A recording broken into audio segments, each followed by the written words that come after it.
मुत्तहिदा अरब अमारात में यरगमालियों को बाजियाब कराने के मुकाबले हुए, जिनमें सिंध पुलिस की SSU स्वाट टीम ने भारतीय टीम को पछाड़ दिया। इवेंट के दूसरे रोज़ SSU स्वाट टीम ने शानदार कारकर्दगी दिखाई।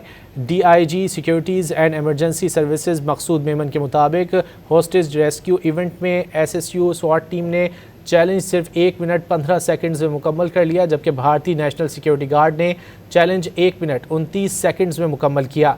मुकाबले में पाकिस्तान की SSU और पंजाब पुलिस समेत 52 ममालिक की 118 स्वाट टीमें शरीक हुईं। मुत्तहिदा अरब अमारात में यरगमालियों को बाजियाब कराने के मुकाबले हुए, जिनमें सिंध पुलिस की SSU स्वाट टीम ने भारतीय टीम को पछाड़ दिया। इवेंट के दूसरे रोज़ SSU स्वाट टीम ने शानदार कारकर्दगी दिखाई।